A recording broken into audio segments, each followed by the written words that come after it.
If we can see education as a service first, if we can remember the human first, and then the content and the programming is in our back pockets, then I think we're on the path to making a difference in the lives of many people, including our own. Principal Matters Podcast, episode 244. Hi, friends. This is Will Parker, host of Principal Matters, the School Leaders Podcast, where each week I bring you inspiring, innovative, and imaginative ideas for your own school leadership. This week, we're talking about being a hope giver with my special guest, Marita Diffenbaugh. Marita Diffenbaugh is honored to serve as principal of Elevate Academy North, a public career technical charter school for students in grades 6 through 12. She has served as a teacher, administrator, and has provided leadership support for district schools and classrooms. As a partner with Elevate Academy Incorporated, Marita is connecting education with industry and community by developing, planning, and launching a new North Idaho school in the fall of 2022.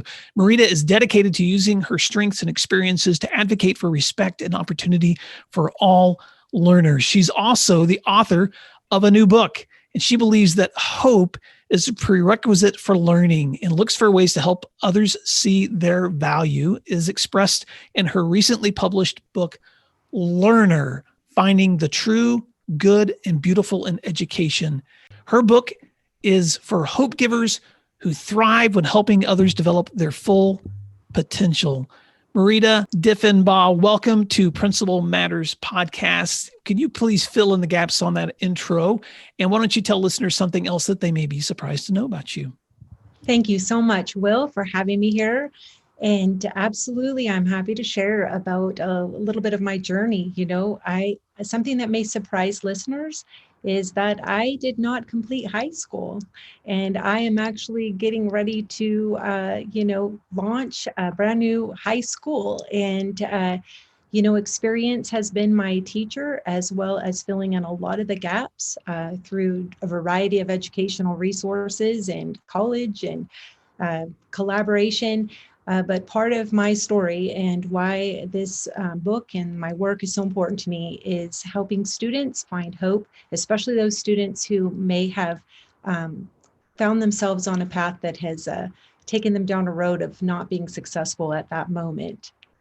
Wow. Well, there's nothing more powerful than a personal story to provide you the motivation for being a hope giver. So I'd like to start there, Marita, because that's such an emphasis in your new book. And for those of you that are interested in Marita's book, we'll, at the end of this conversation, tell you how you can find her new book. But Marita, back up just a little bit and tell us that story of how you, in your own learning, came to the place where you are and how that's motivating you to become a hope giver. I started off in a surprised way in education. As a teen mom, I got my GED. And then I just thought I need to go and do some more I needed skills, to get a job. And so I went right into community college and just kind of continued a variety of pathways there, from cosmetology to management at a local grocery store. And I was never going to be a teacher, but mostly because I think I spent a lot of time in the classroom with my mom as a teacher. And I just found myself there, just ultimately realizing that education is the best venue to provide hope for people.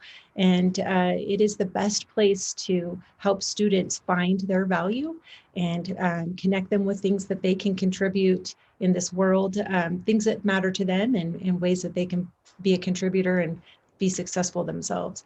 So I love my role in education. It's such a compelling story, Marita, and I'm so glad you started there, because when you wrote this book as an educator, you talk about leading from the philosophy of providing hope, which is the why that you lead from, but you also unpack that why through a really practical way. And so if listeners, if you could see the cover of her book, the word learner is an acronym, because each letter is followed by a period. And so, Marita, I would love it for just a moment if you could explain to listeners how you use that word learner to unpack several phrases and words that helped guide you in educating your students. And then if we have time, let's take a few minutes and just pick one or two of those areas and explain how you can apply that in your service to students.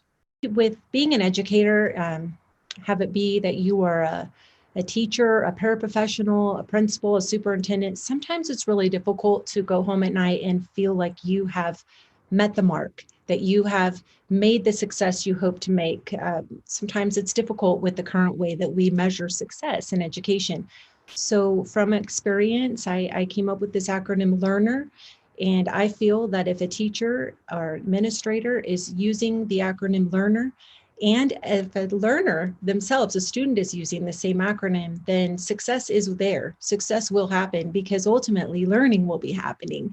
And so with that, learner stands for listen, that's the L. And that's the first step.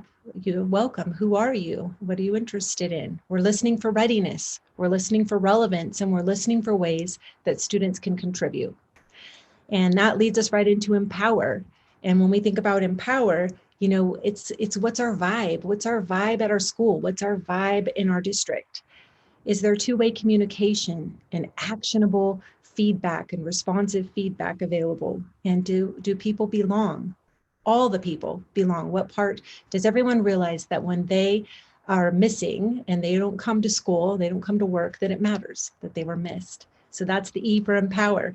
And next we get to analyze. And this was the hardest chapter to write because I've been thinking about how we can better measure success of learning. Currently, we measure with calendar and grade levels, and that's really been a challenge. Not all students can find success in the way that we have created benchmarks, but all students are learning and can learn. And so I really challenge the readers and myself to analyze what is working. I challenge us to clean the garage together. What are we going to keep? What are we going to research? And what are we going to let go of? And I think that's really important, especially going through our recent pandemic, and we're in it right now. We've had to do a lot of sorting, and we've had to do a lot of prioritizing all the way through the system. So analyze is next. Then we get into resources. And when you're an educator, sometimes resources might mean what's your budget to go buy the tools. But this time I really thought deeply about the resources that we already have. We have wonder, we have play, and we have spaces to learn. So how can we activate those three resources that two of them people come with and really encourage and expedite learning in a big way? Once you have gone through the resources, it's the needs. And just like you had mentioned at the beginning, hope is the prerequisite for learning. And that is the biggest need. If someone doesn't believe that they're valuable and that it matters that they're learning whatever is in front of them, then learning will not happen. There's nothing you can do to force a learner to learn. But you can encourage them with small wins and find ways to provide joy and celebrations for the learning that does happen. Help them with creating their learning plans, setting their own goals, and providing that feedback so that they can continue to grow. And that finally leads us to an E on the learner for experiences. And, this is interesting because when I first started teaching, when in my teacher prep programs, we started with experiences and lesson planning. And really through my life, I've realized that, if you are not listening and empowering and analyzing, knowing who you're serving and finding out what resources and needs are there, then the lesson planning might not hit the mark. And so by the time you get to experiences on the learner acronym, you're really in a place of matchmaking and you're in a place of co-designing with your students. And you're in a place where you can provide that actionable feedback where you're studying the learner and the learner studying the content. And then finally, all along the way, you've been developing relationships from the moment you listened to the person you serve. And so that's really where the true, the good, and the beautiful comes into the book as well. When you have this acronym activated, you can be sure that you're honoring the whole person. And that is your measure of success. Wow, Marita. And Principal Matters listeners, you know that I am taking notes on this conversation too. So learner listens, empowers, analyzes, provides resources, understands needs, designs experiences, and offers caring relationships. What a great summary, Marita. Let's take a few minutes now, because I know you have stories and I know you have examples within your book and within that design that stand out to you as ways that you've applied that in your own leadership or ways that others could apply it in their own education service. So could you take us through one or two of those areas and just unpack it a little bit more so that we can think about ways to apply that learning? One thing that I've really been pondering is what is feedback and how to best support learning to continue. And I had an opportunity to be mentored by a good friend, Doug Park, where he brought in some work from that was a double feedback loop, but we added a third loop to it. And basically what this means is the when you're first trying to find out why someone's not able to learn, or what is the problem, why is movement not happening, that's the listen and the empower part. You're trying to analyze the cause, what's going on here, and you involve the person that you're supporting with that. And while you're listening and empowering them, you get to the next thing of what is that root cause, and then finally you get to the place of, what is the actionable kind of reflective feedback that can happen with this. It's really no different than I have two beautiful grandchildren and I watch them play a lot. They're 5 and 2 years old, and I watch them give each other actionable and responsive feedback all the time. Nope, that's not working. Why is that not working? Sometimes it is not, it doesn't sound as professional as what we do in the schools, but it's still, no, that's not quite right. This could be another way. And then you provide the resource or the modeling and support to get them there. So I think sometimes we make learning really complex when humans naturally are prepared to learn. And if we can find ourselves as playing a part in someone's learning process rather than having them follow us into a learning process, I think we're in a good place. That's such a great application. And you serve in a school right now, a career technology school, where a lot of students have tried to find success before, but they come to your school as an alternative opportunity. So take us there for a little bit, Marie, to help us understand what's unique about the students that you're serving and how you apply that kind of approach to their learning. Well, I will tell you, I have to back up a little to tell you how I was involved in this Elevate Academy Incorporated. I was working at our state department in Idaho and supporting about 25% of the schools and districts in our area that were looking at another way to support learners. And they were doing this under mastery-based education. How can we meet kids where they are, encourage their growing, and how can this be measured as success? Looking a little bit outside of how the traditional system works, because they were realizing they weren't meeting all of the students' needs. A lot of Idaho is rural, and you have a lot of kids that have a variety of experiences, and so it's important that we just help them continue their growing. Well, I met Elevate Academy, their team. They were one of the schools that I was helping support in this study. And I just realized they had all the ingredients that I felt like was missing when I was teaching in the classroom and when I was supporting other teachers and principals with their students. They had a piece of integrating the community in a way I had yet to see. And that's what I'm most excited about with this work. Of course, helping kids find hope, of course, helping them see their value, but also really creating that connection to community. When I learn these skills and I can bundle them together, then I can qualify for these type of jobs that are down the road from me. And those jobs are needed right now. They need to hire people that are in this area. And so building that bridge between community and between education has been really inspiring. Our school's not open yet. We are going to be opening in August of 2022. So I've had the opportunity through this incredible fellowship to study the community, to be an advocate for what the needs are in industry, and to create programming around that. And we kind of share the same tenets as the school that's out there in Elevate in Caldwell, Idaho, and we'll continue to have them as partners as we move forward. But that's the great work, is this responsive kind of education as a service. I can't wait till the fall of 2022 to see what that launch looks like for you all as you step into that next chapter. Marita, you have such a powerful personal story of how that kind of education has influenced your own ability to learn and become an educator and an education leader. And I know that each of us holds on to stories of students where we've seen those same, where we have seen that same hope birthed. And so I'd love to ask this question to educators too. Who is, and you don't have to name names, but what student story do you hold on to when you think about ways that you've seen these lessons apply to those who you've served? I wrote this story, one of the story, just a snippet of this story in my book, and I'll tell you about this student. When I was teaching, he would not even start. He would choose to not start. You know, I don't know if you've ever had the student in your class that you have done the best you can to present what the task is or the assignment. You've tried to activate the room. Everything seems to be great, and then there's the one or two students that just seem to just have not heard anything you said, and that kind of thing. Well, this is this student, and he had kind of a reputation from that. Through by the time I got to him, the comments were really negative around him not even caring about school. And so I was bound and determined to hook him, that this mattered. But I felt like it has to be two-way. And this is really where I came up with the idea in the book of a job of a learner.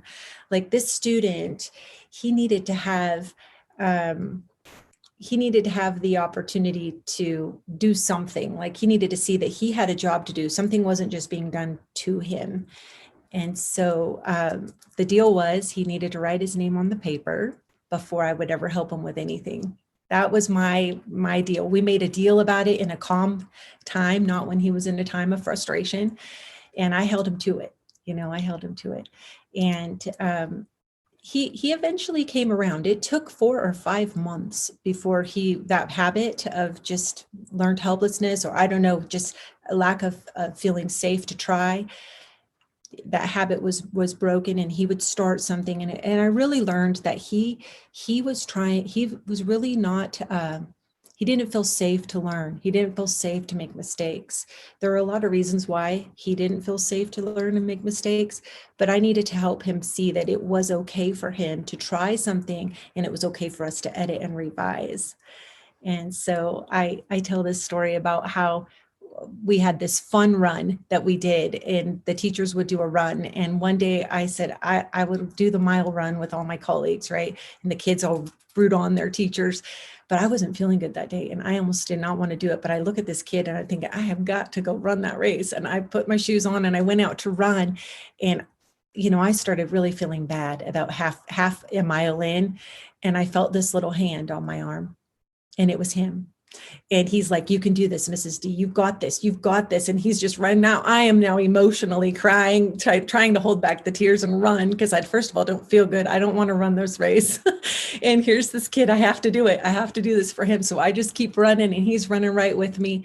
And a few minutes into the run, when we're co-running together, he lost his shoe. So he goes off and grabs his shoe and grabs me at the end of the race as we were crossing the finish line. He's running with his one foot, one shoe on, one shoe off. And he said, I knew you could do this, Mrs. D. I believed in you. And I thought right then, he's going to be okay. See, he's found hope.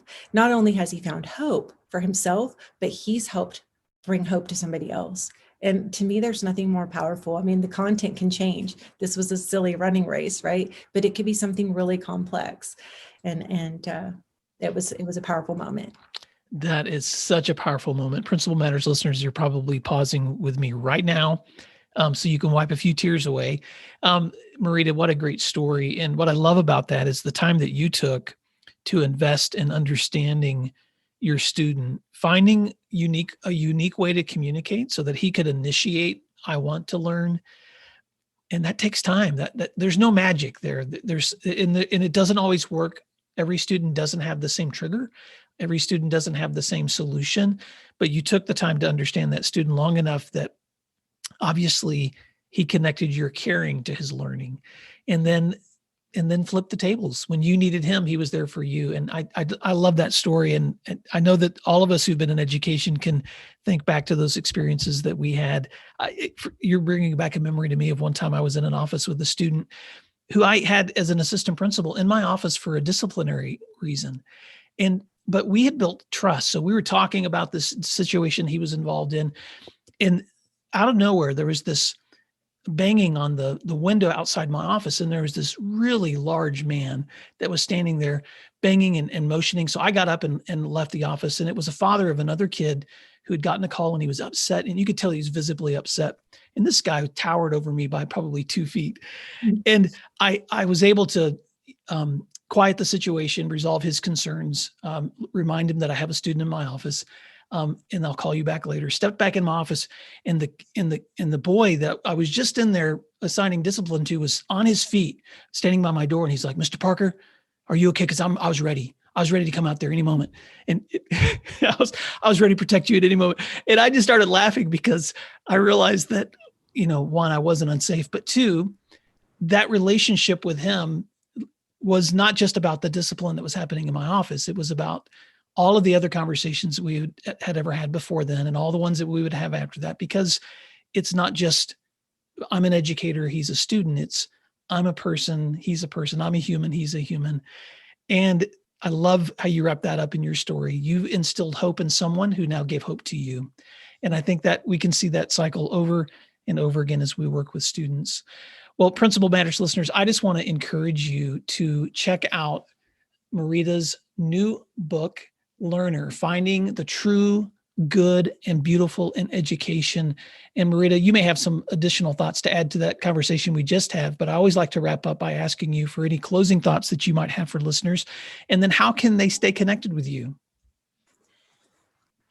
I feel like I just want to thank anyone who's listening, anyone who's in education. Just thank you. Thank you for the work that you do every day for kids. Thank you for the work that you do every day for learners of all ages. That the gift that you offer is something that is lasting and it matters. If we can see education as a service first, if we can remember the human first, and then the content and the programming is in our back pockets, then I think we're on the path to making a difference in the lives of many people, including our own. Because I know that to help a learner, you have to be a learner. And I'm just really grateful to be here learning with you all. And thank you for this time so much, Will. Thank you, Marita. And how can listeners stay connected with you if they want to find you on social media or reach out to you or connect with your books or your presentations? Yes, please find me on Twitter at Diffenbaugh. You can also just email me at my name, Marita Diffenbaugh @gmail.com. And I'd love to visit with you and support you. And if you'd like to do a book study with your team, we have some resources coming up for that as well in the future. I know Will has a great study guide resource that's on deck here. I don't know when, but it's coming. It depends. Maybe if I get a lot of people reaching out to me, it'll happen sooner than later. Well, you can find Marita's new book at connected2ds.org, or you can go to Amazon. Either way, and Marita Diffenbaugh, it is such a pleasure. Thank you for doing what matters for kids. And Principal Matters listeners, just as Marita said earlier, thank you for the way that you serve and build relationships so that students can learn. And we'll talk to you next week. You can find other free resources like this one at my website at williamdparker.com.